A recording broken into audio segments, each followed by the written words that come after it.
Hi, I'm Peter Haddock and I'm here at Digital Construction Week. And I'm here with Karl from Multivista, a company part of the Hexagon Group.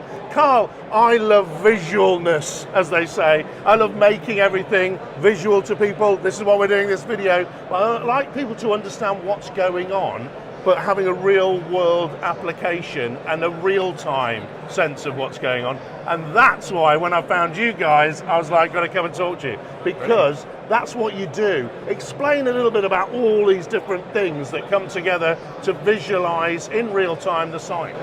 In its simplest form, we're taking pictures of what's happening on site, dishing them up online so that everyone remembers what they do.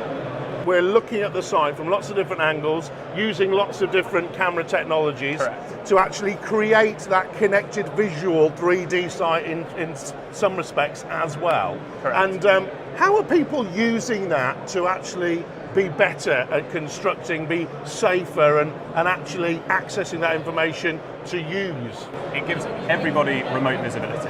Right.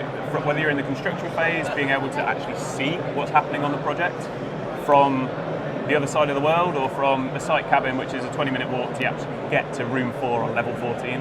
You can just pull open Multivista, have a look at what's happening in that room, peel back the layers if you wish, or just look at a specific image that you know you need to get information from. So whether it's real-time info you're after, or historical information you're after, during construction, or 20, 30 years into the asset's existence, you'll be able to pull that information up through Multivista.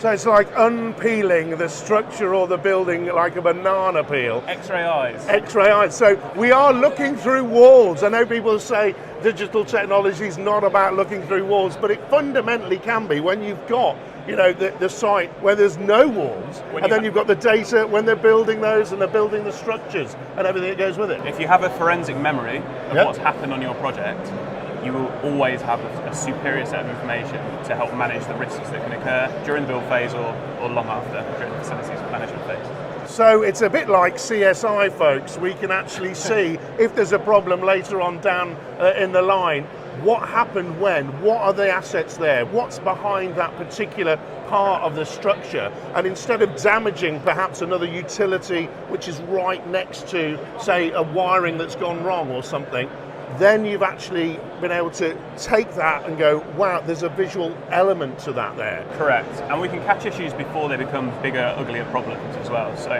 you know, if you're building a 50-story tower and you're wanting to be interrogating the information on levels 5, 6, 7 to check that you're doing the right thing, to check that the quality's there. Yep. It's such an easy tool to be able to manage out the mistakes, do some lessons learned sessions early, and drill out the problems that have been happening on those early stages before you do it 50 times a bigger problem.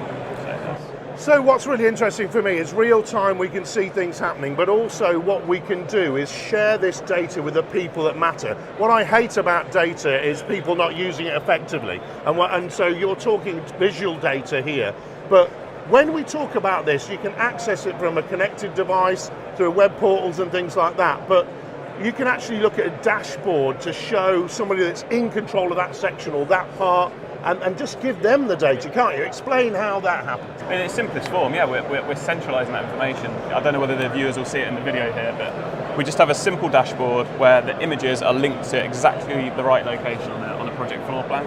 Yep. And it's not just 2D imagery, it's videography, it's drone data when, you know, big sites in the early stages, say when a lot of muck's being moved, really good way of capturing information, or roof surveys, for example. It's just easier to fly a drone in the sky and capture the data. And then moving through, you know, 360 photos are a very quick way of gathering very large spaces, and then some of our Hexagon sister companies, so Leica Geosystems, for example, create the world's best, in my opinion, laser scanning and software solutions. So we can deploy them on the project, centralize that information into one place so that users can gather information, whether they need measurable information or not, doesn't matter.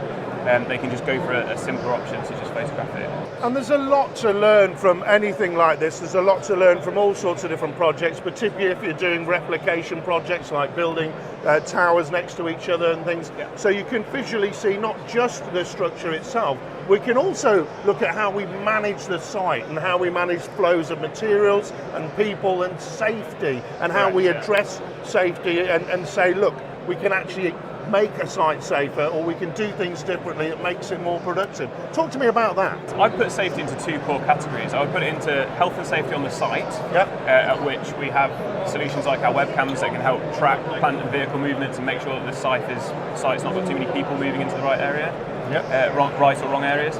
But I would call building safety far more significant and far more important. You only have to look back a few years at the tragedy of Grenfell Tower, and that was just because not enough eyes were looking at what was happening on site, or not the right qualified eyes were looking at it. Now that's what we're doing. We're giving our users the ability to see every single square inch of their project, peel back the layers, go back in time, and that will make buildings safer. And we've developed now artificial intelligence that can help check for common quality issues. So take an internal partition wall, for example.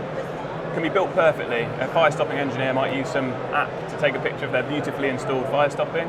6 months passes, the building's just about to be completed, and during those 6 months, a data cable guy's punched a hole through a fire-rated wall. Someone else has messed up some of the fire stopping. So our artificial intelligence, we can do a sweep just prior to the construction completing, analyse that imagery and use artificial intelligence to do things exponentially faster than any human could look at the images that we've captured, and then dish up a task list for the contractors. Go, right, here's some holes in fire-rated walls, go finish those before you get the job over the line. So it's massively speeding up the handover process, which can sometimes be a bit tetchy, a bit of a tetchy moment, but also providing a much safer building. And that's, people want to just go home to somewhere they can sleep at night.